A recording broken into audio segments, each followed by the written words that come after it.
Welcome class. कल मैंने आपको पेशियों के प्रकार बताए थे और उसमें से हम जो कंकाली पेशियां हैं उनका स्ट्रक्चर मैंने आपको डिटेल से समझाया था कि किस तरह से जो फाइबर होते हैं उनमें कौन कौन से स्ट्रक्चर जो हैं वो पाए जाते हैं और उसका अरेंजमेंट किस प्रकार का होता है, इसके बारे में हमने कल बात करी थी। ठीक है, तो इसके बाद में हम आज जो स्केलेटल मसल फाइबर्स है उसका डिटेल सेलुलर स्ट्रक्चर जो है वो किस प्रकार का होता है इसकी हम बात करेंगे। तो कल मैंने आपको ये बता दिया था कि जो रेखित पेशियां हैं उसके जो स्केलेटल मसल फाइबर जिसको हम कर रहे हैं वो एक सिंगल सेल है, एक कोशिका है जो कि संकुचन की इकाई होती है। दूसरी चीज कि सिलेंड्रिकल सेल्स होती हैं और बहुत सारे न्यूक्लियस इसके अंदर होते हैं। इसकी जो कोशिका झिल्ली है उसको हम सार्कोलीमा कहते हैं और जो प्रोटोप्लाज्म पाया जाता है इसके अंदर उसको हम सार्कोप्लाज्म जो है वो कहते हैं। और सार्कोप्लाज्म में बहुत सारे जो हैं वो थ्रेड लाइक मायोफाइब्रिल्स होते हैं जो कि उस कोशिका के पैरेलल उसके अंदर ये पाए जाते हैं।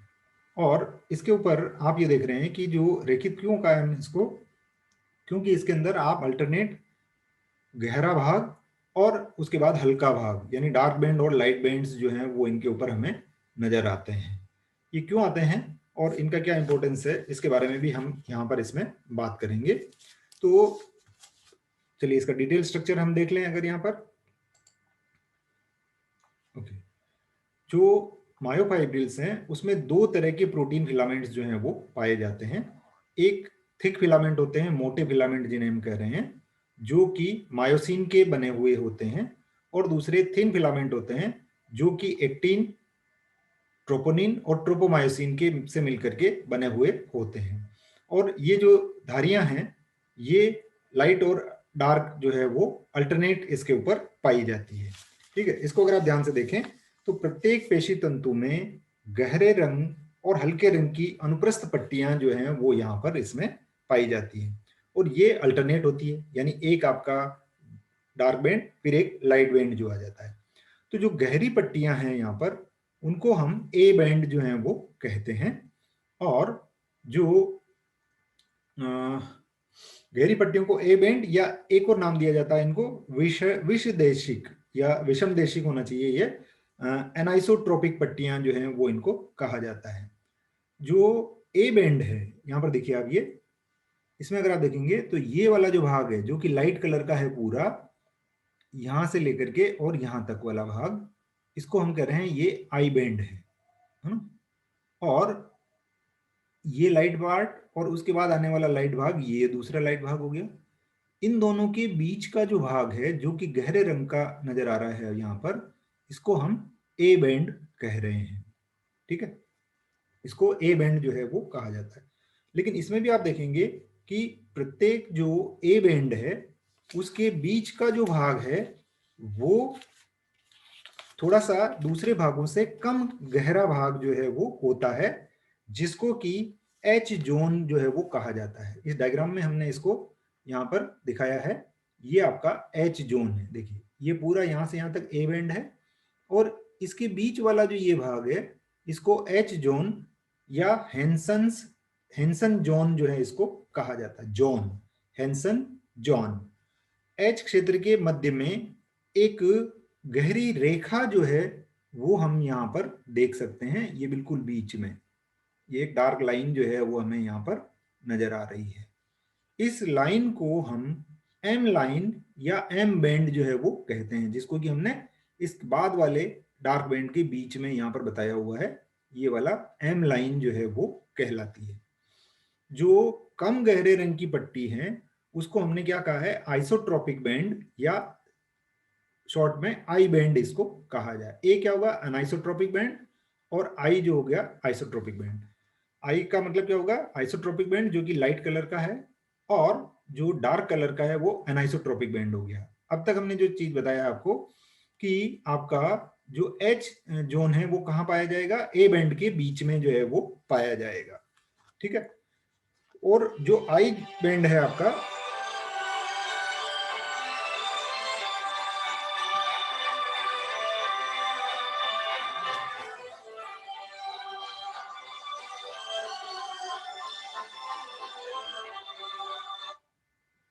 जो आई बैंड है आपका, इस आई बैंड के बीच में भी आपको एक लाइन जो है वो नजर आ रही होंगी, जो कि इसको दो बराबर भागों में, प्रत्येक आई बैंड के मध्य में एक महीन गहरी रेखा पाई जाती है जो इसे दो बराबर भागों में बांटती है। इसको हम क्राउस मेम्ब्रेन जो है वो कहते हैं। और ए बैंड की लंबाई 1.6 माइक्रोन और आई बैंड की लंबाई जो है वो 1 माइक्रोन के बराबर होती है। यहां देखिए अब ये आई बैंड है और ये ए बैंड है, ठीक है। और ए बैंड की में अगर आप देखेंगे यहां पर जेड लाइन जो है वो पाई जाती है, जेड डिस्क जो है जिसको हम यहां पर ये कह रहे हैं, ये आई बैंड के बीच में एक जेड डिस्क या जेड लाइन जो है वो यहां पर बीच में ये पाई जा रही है, यहां से लेकर के और यहां तक। तो दो जो जेड लाइन है उनके बीच का जो भाग है उसको हम यहां पर क्या कर रहे हैं, सार्कोमियर कहा जा रहा है। ये इन दोनों के बीच का भाग सार्कोमियर कहा जाता है। तो वास्तव में सार्कोमियर जो है वो हमारे इसकी संकुचन की बेसिक फंक्शनल इकाई है इसको। तो हम इसको ये कह सकते हैं कि सार्कोमियर जो है वो आपका पेशी कोशिका की फंक्शनल यूनिट जो है वो होती है। प्रत्येक सार्कोमियर जो है एक पूर्ण ए पट्टी और इसके दोनों ओर की आई बैंड का आधा आधा भाग इसके अंदर आ रहा है। इसको देखिए अब आप यहाँ पर जो लाइट वाला बैंड है इसको हमने कहा कि ये आई बैंड है, इसके बीच में जेड लाइन है। उसके बाद क्या है आपका जो डार्क बैंड है जिसको हम ए बैंड कह रहे हैं, फिर उसके बाद वापस लाइट बैंड आया, लाइट बैंड का भी आधा भाग जेड लाइन तक, यानी इस जेड लाइन में क्या आ गया है आपका आई बैंड या हल्के रंग वाले भाग का आधा भाग, फिर पूरा भाग आपका जो डार्क बैंड है वो, प्लस फिर आधा भाग आपका लाइट बैंड का, ये मिला करके और आपका सार्कोमियर जो है वो बना रहे हैं, ठीक है। तो एक सार्कोमियर की लंबाई यानी कि एक जेड लाइन से दूसरी जेड लाइन के बीच की जो दूरी है वो सार्कोमियर कहलाती है और इसकी पूर्ण लंबाई जो है वो 2.6 माइक्रोन जो है वो होती है, ठीक है। तो इसका और स्ट्रक्चर देखें डिटेल में हम यहाँ पर इसमें कि ये लाइट और डार्क बैंड एक्चुअली हमें नजर क्यों आते हैं। इसका सेक्शन अगर काट करके और देखा जाए तो ये देखा गया है कि इसमें दो तरह के तंतु जो हैं वो पाए जाते हैं। इस डायग्राम में हमने एक को थिन फिलामेंट और दूसरे को थिक फिलामेंट से प्रदर्शित यहाँ पर कर रखा है। तो इसका इलेक्ट्रॉन सूक्ष्मदर्शी से अगर इसको देखा जाता है तो ये पता चला है कि प्रत्येक जो पेशी तंतु है उसमें दो प्रकार के फिलामेंट पाए जाते हैं। इनमें एक प्रकार का जो सूत्र है उसको प्राथमिक सूत्र कहते हैं, जो कि 1.5 माइक्रोन लंबे होते हैं और 100 एंगस्ट्रम इनका डायमीटर जो है वो होता है, यानी ये थिक फिलामेंट हो गए। और दूसरे सेकेंडरी फिलामेंट होते हैं जो कि 2.0 माइक्रोन लंबे और 50 एंगस्ट्रम व्यास के होते हैं।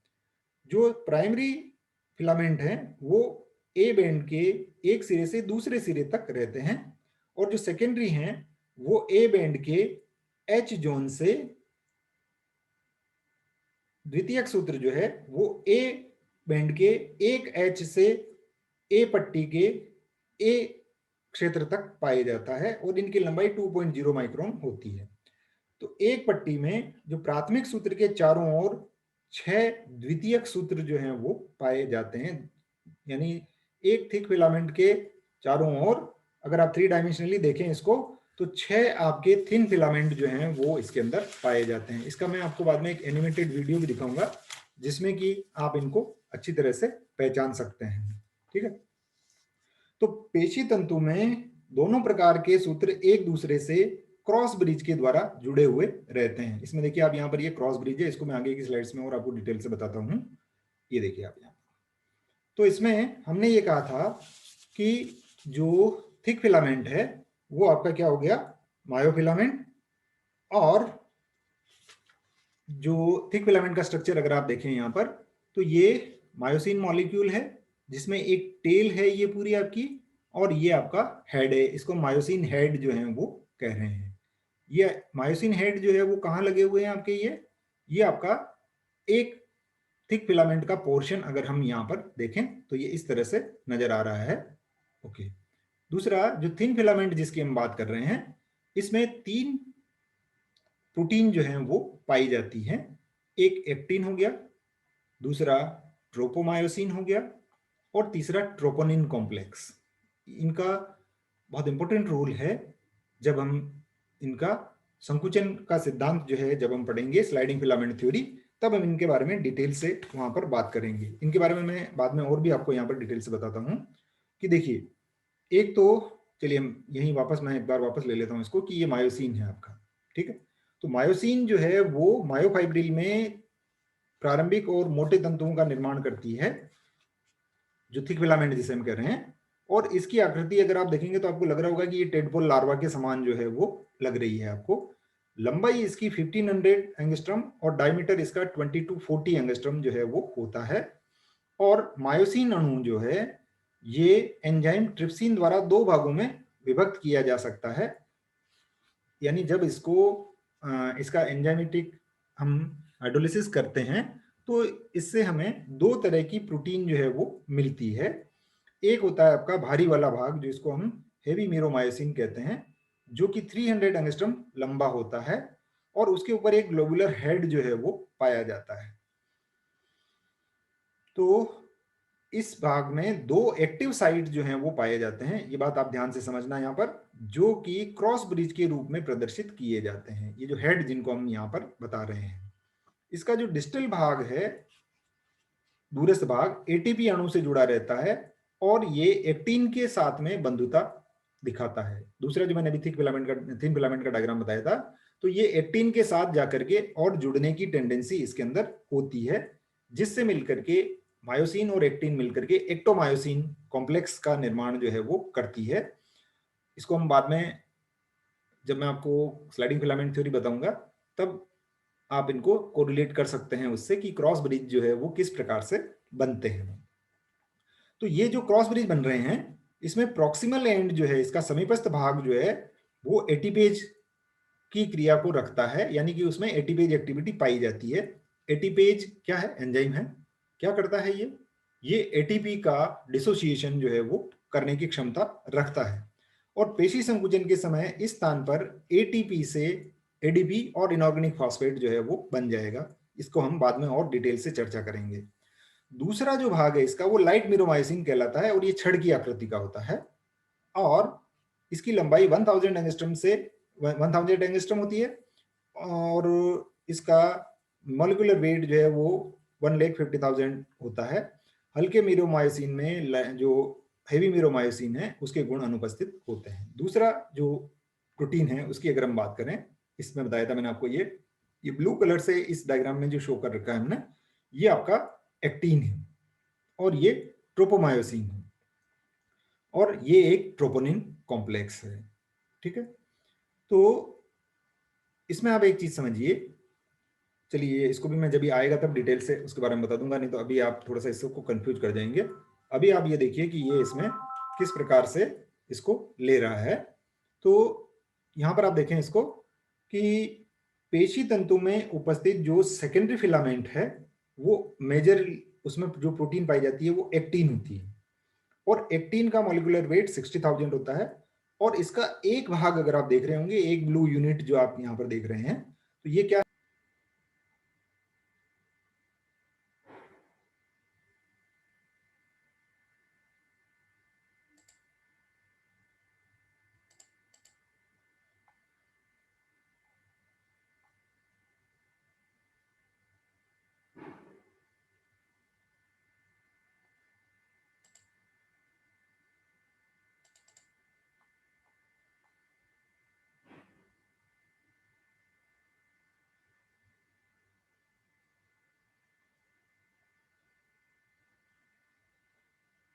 ओके, तो हम बीच में कुछ नेटवर्क इश्यू आ गया है, तो हमारा ये डिस्कनेक्ट हो गया था। तो इसमें हम बात करते हैं ultra structure of thin filament.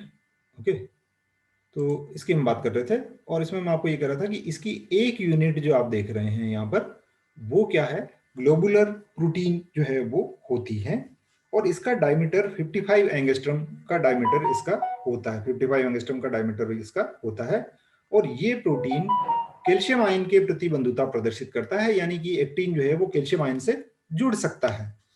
अब इसका भी बहुत इंपॉर्टेंस है, जब हम स्लाइडिंग फिलामेंट थ्योरी पढ़ेंगे तब मैं आपको इसके बारे में डिटेल से बताऊंगा कि ये लवण और एटीपी की उपस्थिति में जी एक्टिन के अणु एक साथ मिलकर के और पॉलीमराइजेशन जब इनका हो जाता है तो ये जो ग्लोबुलर प्रोटीन है, ये ग्लोबुलर प्रोटीन जो है वो एफ एक्टिन के अंदर परिवर्तित हो जाती है। तो ये एक हाई पॉलीमर है। इसको आप इस तरह से समझिए कि इसकी जो सिंगल यूनिट है ये आपका क्या हो गया, ग्लोबुलर यूनिट हो गई, और इस तरह की कई सारी ग्लोबुलर यूनिट एक दूसरे के साथ मिलकर के एक धागेनुमा संरचना बना देती है। तो आपका ग्लोबुलर प्रोटीन जो है वो फाइब्रस प्रोटीन में बन गया, लेकिन इसको हम क्या कहेंगे, इसका बहुलक कहेंगे, पॉलीमर, जिसका कि एक लक क्या हो गया है, यहाँ पर आपका एक यूनिट जो है वो ग्लोबुलर जो है वो आपकी एक यूनिट इसकी हो गई है। तो हैंसन और लोवी ने एक्टिन में कहा कि दो लंबी श्रृंखलाएं होती हैं जो एक दूसरे के चारों ओर लिपट करके और एक हेलिक्स का की संरचना जो है वो बना लेती है।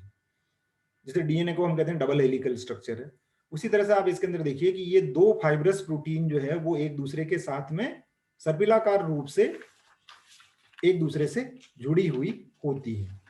तो मायोसिन जो है वो और एफ एक्टिन का विन्यास जो है वो इसमें इस प्रकार से होता है कि मायोसिन जो है वो मैंने पहले बताया था आपको, इसमें ये देखिए, इसमें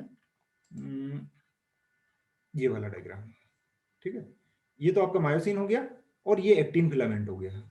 ये एक्टिन फिलामेंट है जो कि ब्लू कलर से नजर आ रहा है, जिसको हमने थिन फिलामेंट कहा है, और जो थिक फिलामेंट है वो आपका मायोसिन है। ये मायोसिन का स्ट्रक्चर बताया था उसके बाद मैंने आपको, और फिर ये एक्टिन हो गया। इसके बाद हम दूसरी जो प्रोटीन देखते हैं वो है आपका इसके अंदर ट्रोपोमायोसिन। ये देखिए आप, ट्रोपोमायोसिन जो है वो एफ एक्टिन के साथ साथ पूरी श्रृंखला के साथ ये उसी प्रकार से हेलिक्स के साथ साथ ये चलती हैं, और ये टोटल जो प्रोटीन है कोशिका में, कौन सी कोशिका, पेशी कोशिका, उसका 3 to 8% ये बनाती हैं। मॉलिक्यूलर वेट 7000, लंबाई 400 एंगस्ट्रॉम और डायमीटर 20 एंगस्ट्रॉम इसका होता है। इसमें डिफरेंस क्या होगा कि यहाँ पर एटीपेज एंजाइम की क्रियाशीलता जो है वो नहीं होती है, और प्रोलीन और ट्रिप्टोफैन एंजाइम यहाँ पर नहीं पाए जाते हैं। ट्रोपोमायोसिन के दो प्रकार होते हैं, इनमें एक को हम कहते हैं ट्रोपोमायोसिन ए, जो कि अमोनियम सल्फेट सॉल्यूशन में डिसॉल्व हो जाती है, और जो ट्रोपोमायोसिन बी है वो जल में विलेय होती है। तो ट्रोपोमायोसिन को एक्टोमायोसिन विलयन में मिलाने पर ये कैल्शियम सक्रिय एटीपेज सक्रियता पर इसका कोई प्रभाव जो है वो नहीं पड़ता है। एक तीसरी प्रोटीन और आप यहां पर देख रहे हैं, वो है ट्रोपोनिन। तो इसमें इसके ग्लोबुलर अणु रहते हैं, और ये प्रोटीन भी एक्टिन और ट्रोपोमायोसिन के साथ जो सेकेंडरी फिलामेंट बने हुए हैं एक्टिन के, उनमें ये पाई जाती है, और लगभग 400 एंगस्ट्रम के नियमित अंतराल पर आप ट्रोपोनिन को इसके अंदर देख सकते हैं। इसके अलावा एक और भाग होता है इसके अंदर जिसको हम एक्टिनिन कहते हैं, और ये जेड लाइन के ऊपर ही पाई जाती है केवल, इसलिए हमने इसको इस डायग्राम में यहाँ पर नहीं बताया है। ये एक्टिन के साथ में तेजी से क्रिया दर्शाती है, और एफ एक्टिन सूत्रों के साथ ये क्या कहते हैं उसको, अनुप्रस्थ सहलग्नता, ये ट्रांसफरली इसके साथ में जुड़ जाएगी, अनुप्रस्थ रूप में इसके साथ में ये जुड़ जाती है। ओके, ये इसका डिटेल स्ट्रक्चर आप वापस देख सकते हैं, आई बैंड या लाइट बैंड जो मैंने आपको बता दिया था पहले, और ये एक स्ट्रीक से थिक फिलामेंट की से नेक्स्ट स्ट्रीक के थिक फिलामेंट तक ये फैला हुआ जो है वो रहता है। ये आई बैंड हो गया आपका यहाँ पर लाइट बैंड, और ये वापस लाइट बैंड हो गया आपका, बीच वाली जो है वो जेड लाइन हो गई, आई बैंड, ए बैंड और आई बैंड बताया हमने, और यहाँ से यहाँ तक का आपका सार्कोमियर होता है, और इसके बीच वाली जो एच जोन है, ये जो एक कुछ हल्का भाग है, इस एच जोन के ठीक बीच में एम लाइन जो है वो पाई जाती है। तो आपका जो दो ए बैंड है, डार्क बैंड जिसको हम कह रहे हैं, ये थिक मायोसिन फिलामेंट से बना हुआ होता है, और इसमें ओवरलैपिंग थिन फिलामेंट्स भी पाए जाते हैं, जिनको कि हम एक्टिन यहाँ पर कह रहे हैं। इसमें आप देखिए अभी यहाँ पर ये मायोसिन फिलामेंट है और ये एक्टिन फिलामेंट है। एक्चुअली बीच वाला जो भाग जिसको कि हम एच जोन कह रहे हैं वो लाइट क्यों नजर आ रहा है, क्योंकि यहाँ पर आपका एक्टिन फिलामेंट का एक्सटेंशन अभी नहीं है, इसलिए आपका एच जोन जो है वो लाइट कलर्ड जो है वो नजर आता है, जिसके बीच वाली जो लाइन है इसको हम एम लाइन यहाँ पर कह रहे हैं। ओके, ये स्ट्रक्चर वापस वही डिटेल में मैं बता चुका हूँ आपको ये। ओके, और यहाँ पर आप इस स्ट्रक्चर को वापस देख सकते हैं कि ये आपका थिन एक्टिन फिलामेंट है, ये थिन फिलामेंट है, और ये आपका थिक फिलामेंट है। ठीक है, इनके बीच में वापस थिन फिलामेंट आएंगे। तो क्योंकि हम इसका टू डायमेंशनल स्ट्रक्चर देख रहे हैं तो यहाँ दो नजर आ रहे हैं आपको ये, लेकिन एक थिक फिलामेंट के चारों ओर आपको ये 6 जो है वो थिन फिलामेंट जो है वो नजर आएंगे। जेड लाइन क्या होती है ये भी मैं आपको बता चुका हूं, और क्रॉस ब्रिज जो है वो किस प्रकार से बनते हैं, और ये पावर स्ट्रोक क्या होते हैं, इसको हम पेशी संकुचन की कार्यकी के बारे में पढ़ेंगे। तो पेशी संकुचन की कार्यकी अगर हम देखते हैं यहाँ पर, तो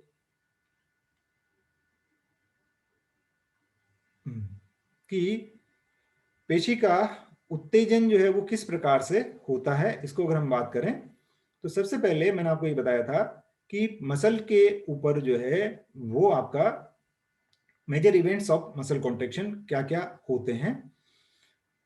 सबसे पहले पेशी का उत्तेजन होना, तो पेशी के संकुचन की क्रिया जो है वो तंत्रिका तंत्र के द्वारा जो है वो नियंत्रित होती है। ये हम पहले तंत्रिका तंत्र पढ़ा रहे थे, तब मैंने आपको बताया था कि ये किस तरह से, अगर जो सिनेप्स बन रहा है वो आपका सार्कोलीमा के साथ में बन रहा है, यानी कि आपका जो मसल सेल है उसके साथ में भी ये बना हुआ हो सकता है।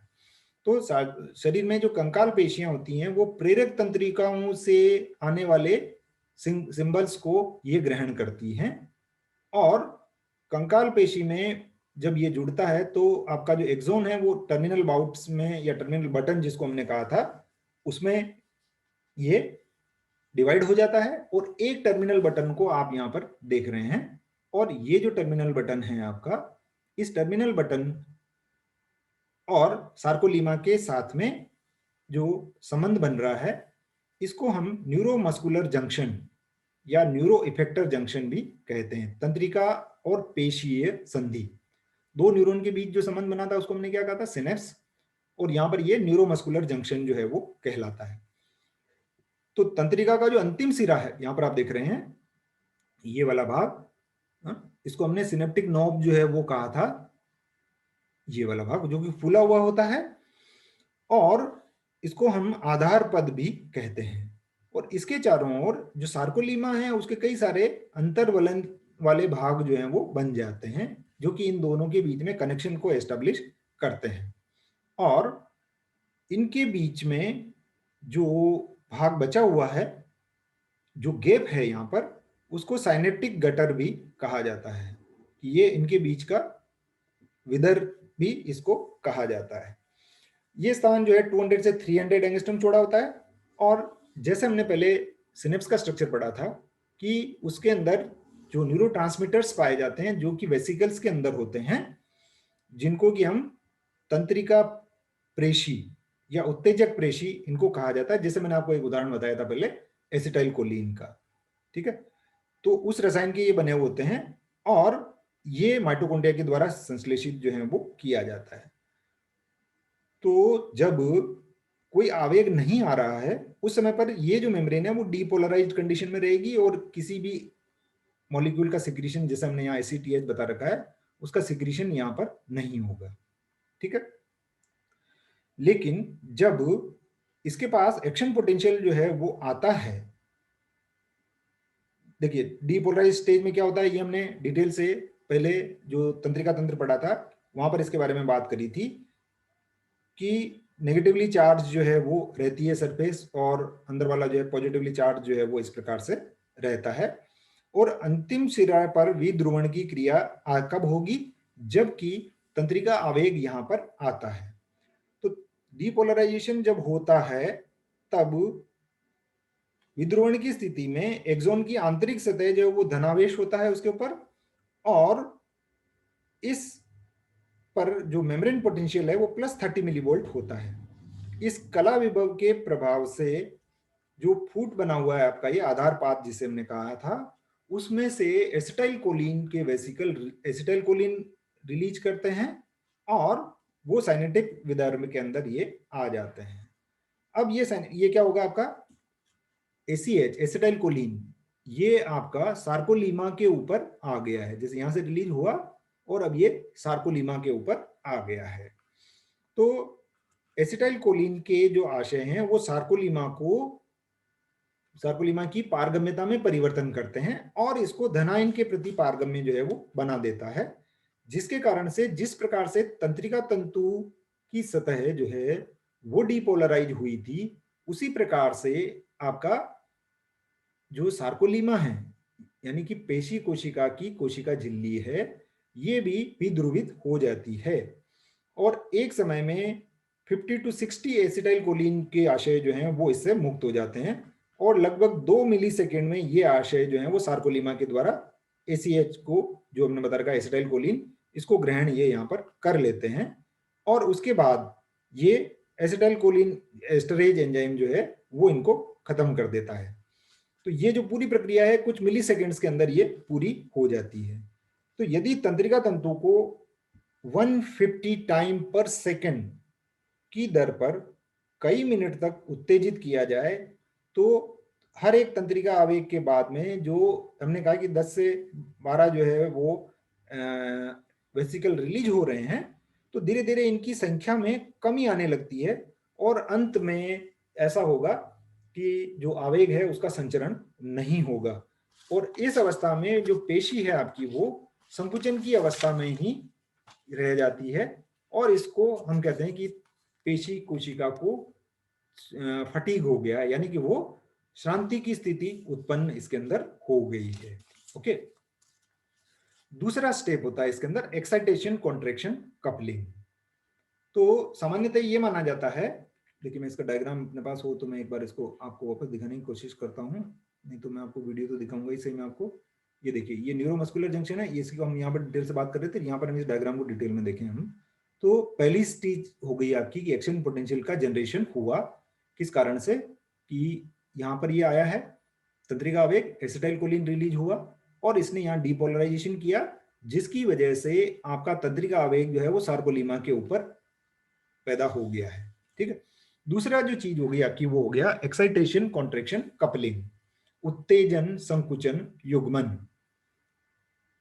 तो इसमें क्या होगा कि जो पेशी तंतु में संकुचन की क्रिया होती है तो सभी पेशी तंतु सामूहिक क्रियाशीलता के साथ में ये इस संकुचन को करते हैं। जैसे हमने पहले देखा था कि बहुत सारे फिलामेंट जो हैं उसके अंदर पाए जाते हैं।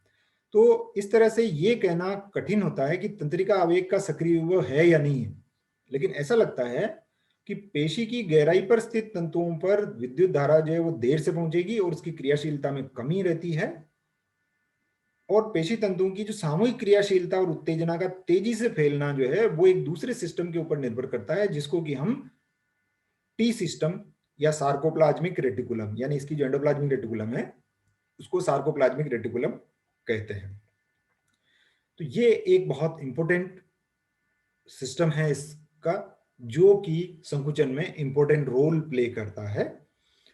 टी तंत्र जो है, या इसको अनुप्रस्थ जालिका या तंत्र या ट्रांसफर ट्यूबुलर सिस्टम भी कहा जाता है, ये करता क्या है कि ये तंत्र सार्कोप्लाज्मिक रेटिकुलम के साथ मिलकर के और पेशी संकुचन में एक महत्वपूर्ण भूमिका निभाता है और टी तंत्र जो है ये पेशी तंतु के भीतर सार्कोलीमा की इनफोल्डिंग के द्वारा बनता है और बहुत ही महीन अनुप्रस्थ रेखाएं होती हैं जो कि जेड लाइन के क्षेत्र पर पूरे सार्कोप्लाज्म में संकोचनशील पेशी तंतु के रूप में फैला हुआ रहता है। जेड लाइन जो हमें ट्रांसफर रूप से नजर आती है, बताया था मैंने आपको स्ट्रक्चर में इसके बारे में।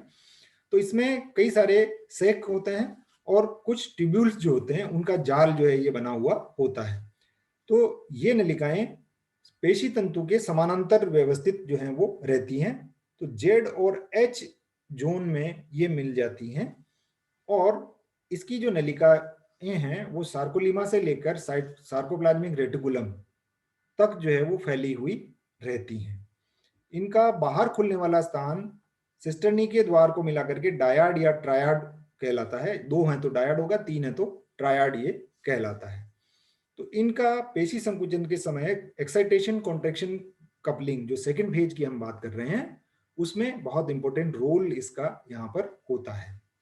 अब इसमें करता क्या है ये कि तंत्रिका आवेग जब यहाँ पर आया है तो हमने कहा है कि भाई ये सार्कोलीमा भी उत्तेजित हो गई है और तंत्रिका आवेग जो है विध्रुवित वर्ण के कारण से ये उत्पन्न यहाँ पर हुआ है। तो एसिटाइल कोलिन और सार्कोलीमा के संपर्क में आने से हुआ है, ये मैंने बता दिया आपको यहाँ पर। और सार्कोप्लाज्मिक रेटिकुलम में कैल्शियम आयन का संग्रह जो है वो किया जाता है। तो जैसे ही आपका ये टी ट्यूब्यूल है, देखिए आप इस डायग्राम में देखिए, ये सार्कोलीमा है और ये टी ट्यूब्यूल है। और यहाँ पर जो सार्कोप्लाज्मिक रेटिकुलम जो यानी इस कोशिका की एंडोप्लाज्मिक रेटिकुलम है वो क्या करती है कि कैल्शियम को इकट्ठा करके और अपने अंदर ये रखती है। तो जब ये आवेग जो है वो यहाँ पर आया है वो क्या करेगा, इससे कैल्शियम को रिलीज करवाता है। ठीक है, तो इससे कैल्शियम जो है वो रिलीज हो जाता है। अब ये क्या करता है कि ये कैल्शियम आयन जो कॉन्ट्रेक्टाइल फिलामेंट है उनका सक्रियण जो है वो करता है, जिसके कारण से एक्टिन और मायोसिन के बीच में क्रॉस ब्रिज का फॉर्मेशन होता है। इसको आप समझ लीजिए कि ये किस तरह से कहता है। मैंने आपको एक स्ट्रक्चर बताया था, ट्रोपोनिन। तो कैल्शियम आयन जो है वो ट्रोपोनिन के साथ में बाइंड हो जाते हैं, जिसके कारण से ट्रोपोनिन का शेप जो है वो चेंज हो जाता है और उसके कारण से ये ट्रोपोमायोसिन जो कि ब्लॉक करके रखता है एक्टिन साइट को, उसको ये एक्सपोज कर देते हैं। देखिए ये बात अभी आपको इसमें समझ में नहीं आ रही होगी, मैंने आपको पहले एक डायग्राम दिखाया था। चलिए वापस उसके ऊपर आते हैं, उससे ये चीज आपको वापस क्लियर समझ में आ जाएगी। एक मैंने आपको एक डायग्राम दिखाया था, ये वाला देखिए यहाँ पर। ठीक है, हमने ये कहा था कि एक्टिन और मायोसिन का जो हेड है वो जुड़ा हुआ रहता है। तो यहां पर हम क्या कर रहे हैं कि जो कैल्शियम जो रिलीज हुआ है वो कैल्शियम इस ट्रोपोमायोसिन के साथ में जाकर के जुड़ जाता है, जिसके कारण से आप एक स्ट्रक्चर देखिए ध्यान से। पहले हमने इसको एक जो बोला है इसको हमने क्या कहा था, जी प्रोटीन या ग्लोबुलर प्रोटीन, इसको हमने ग्लोबुलर एक्टिन इसको कहा था, और ये मिलकर के एफ एक्टिन बनाया। लेकिन इसमें आप एक डार्क साइट हर एक के अंदर देख रहे होंगे। यहाँ पर ये एक्चुअली डार्क साइट क्या है, ये आपके मायोसिन हेड के जुड़ने की जगह है। सामान्यतः ये ट्रोपोमायोसिन के द्वारा ढकी हुई रहती है, लेकिन जब कैल्शियम रिलीज होता है और वो ट्रोपोमायोसिन के साथ जुड़ जाता है तो इसका विन्यास परिवर्तित हो जाता है और उसके कारण से ये साइट जो है वो एक्सपोज हो जाती है। वो बात हम यहाँ पर कह रहे हैं कि इसके फलस्वरूप एक्टिन और मायोसिन तंतु के बीच में जो साइट है जुड़ने की वो खुल जाती है और उसके कारण से उनके बीच में क्रॉस ब्रिज का फॉर्मेशन होता है। मैंने आपको एक ये बताया था, ये वाला भाग, ये हेड जो है, एक्चुअली ये हेड जो है वो आकर के जुड़ते हैं इस जगह पर एक्टिन के साथ में। ये मैं आपको एक वीडियो के थ्रू बताऊंगा तो ये सारी चीजें आपको बहुत क्लियर जो है वो हो जाएगी। और जब संकुचन की समाप्ति हो जाती है, चलिए वापस हम उसी डायग्राम के ऊपर आते हैं, मैकेनिज्म जो बता रहा था।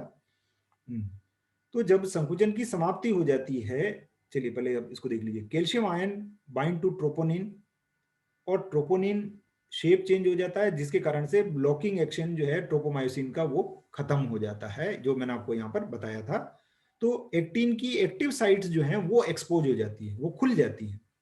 ठीक है, ये डायग्राम में हमने यहाँ पर बताने की कोशिश की है कि ये इसमें साथ में आकर के जुड़ा है, जिसके कारण से आपका जो ट्रोपोमायोसिन है वो जो ट्रोपोनिन जो है वो शेप चेंज कर लेती है, और जब कॉन्ट्रेक्शन होता है तो मायोसिन का जो फिलामेंट है उसके क्रॉस ब्रिज जो है अब जाकर के इन जो साइट खुली है उनके साथ में जाकर के और ये जुड़ जाता है। ठीक है, और जब संकुचन पूरा हो गया है उस समय पर क्या करेगा, हम ये कह रहे हैं यहाँ पर कि removal of calcium by active transport into the SR. अब क्या होगा कि ये जो कैल्शियम यहाँ जुड़ा हुआ था ये कैल्शियम वापस निकल करके और आपका सार्कोप्लाज्मिक रेटिकुलम के अंदर चला जाएगा। ठीक है, तो जब ये सार्कोप्लाज्मिक रेटिकुलम के अंदर सांद्रता प्रवणता की विपरीत दिशा में ये जाएगा, इसलिए इसको हम कहते हैं कि ये आपका एक्टिव या सक्रिय प्रकार का ट्रांसपोर्ट जो है, ये एक आपका ये सक्रिय प्रकार का ट्रांसपोर्ट जो है वो होता है। ठीक है, तो ये किस तरह से जाएगा, जब कैल्शियम यहाँ से हट गया है तो ट्रोपोनिन का जो ब्लॉकेज है वो वापस रिस्टोर हो जाता है, और उसके कारण से ये जो हेड है आपका, ये यहाँ से हट जाएगा। और जो हेड जैसे ही इसके बेस के पास में आएगा तो यहाँ पर बेस जो है इसका, उसमें एटीपेज एक्टिविटी होती है, और उसके कारण से जो एटीपी इसके साथ जुड़ी हुई है वो एडीपी और इनऑर्गेनिक फॉस्फेट के अंदर कन्वर्ट हो जाती है, तो ये हेड वापस अपनी पुरानी पोजीशन के अंदर आ जाता है। इस तरह से एक साइकिल जो है वो पूरी हो जाती है। तो tropomyosin molecule move and expose specific site on actin filament. Actin और मायोसिन फिलामेंट के बीच में क्रॉस ब्रिज बनता है, और एक्टिन फिलामेंट्स जो हैं वो मायोसिन की तरफ खींच लिए जाते हैं, और मसल फाइबर जो है वो छोटा हो जाता है। ठीक है, ये इसमें कैल्शियम का क्या रोल है, इसको आप डिटेल से एक बार वापस यहां पर समझ लीजिए कि ये एक्टिन है, और ये ट्रोपोमायोसिन है, और ये ट्रोपोनिन है। ठीक है, इसको आप दूसरी तरफ से देखेंगे तो ये आपको इस तरह से नजर जो है वो आ रहा है। ये एक्टिन फिलामेंट है, एक दूसरे से जुड़े हुए हैं। ये आपका ट्रोपोनिन कॉम्प्लेक्स है और ये ट्रोपोमायोसिन है। तो ट्रोपोमायोसिन में भी ये डिटेल स्ट्रक्चर हो जाएगा आपके लिए, आप केवल इतना समझिए कि ये जो एक्टिव साइट है इसकी, इसको इसने ढका हुआ है। ठीक है, और जब कैल्शियम आयन इसके साथ में आकर के जुड़ते हैं, ये जैसे कैल्शियम आयन आकर के जुड़ गए, तो ये इस एक्टिव साइट से दूर हट जाता है, जिसके कारण से मायोसिन बाइंडिंग साइट जो है वो एक्सपोज हो जाती है, और अब आपका मायोसिन का हेड जो है वो आकर के और यहाँ पर जुड़ता है। ये देखिए, ये मायोसिन का हेड जो है वो आकर के और यहाँ पर जुड़ गया है। ठीक है, तो इस तरह से फिलामेंट जो है वो इसकी ओर खींच लिया जाता है। पहली स्टेज में क्या होगा कि जैसे ही क्रॉस ब्रिज बना है एक्टिन और मायोसिन के बीच में, ये मायोसिन है और ये आपका एक्टिन फिलामेंट है। मायोसिन हेड जो है वो हाई एनर्जी कॉन्फ़िगरेशन वाला होता है, यहाँ पर एडीपी और इनऑर्गेनिक फॉस्फेट में इसको ये कन्वर्ट कर देगा। तो इससे आपका एडीपी और इनऑर्गेनिक फॉस्फेट जो है वो अलग निकल गया। तो ये क्या करेगा, इसको एक स्ट्रोक का काम करेगा, इसको अपनी ओर खींचने का काम ये करेगा। बाय मायोसिन हेड जो क्या करेगा, एक्टिन फिलामेंट को पुल करता है, जिससे आपका जो एक्टिन फिलामेंट है वो इधर की ओर खींचेगा। अब मायोसिन हेड जो है वो लो एनर्जी कॉन्फ़िगरेशन में आ गया है, जबकि एटीपी इसके साथ में आकर के और जुड़ जाती है। तो जैसे ही न्यू एटीपी जुड़ती है इसके साथ में, जो क्रॉस ब्रिज है वो डिटेच हो जाता है। तो ये क्रॉस ब्रिज खत्म हो गया, और आपकी ये साइड जो बनी हुई थी, ये साइड भी वापस जो है वो इस फिलामेंट के द्वारा कवर जो है वो कर ली जाती है। जैसे ही आपका हेड जो है वो इस बेस के पास में आता है तो एटीपी का हाइड्रोलिसिस होता है, और ये हेड जो है वो वापस जाकर के और नेक्स्ट स्टेज में वापस ये पहली स्थिति में आ जाएगा और एटीपी में आ जाएगा। तो ये को लगातार अपनी ओर खींचता रहेगा। जो मायोसिन फिलामेंट है वो एक्टिन फिलामेंट को इस प्रकार से खींचता रहेगा।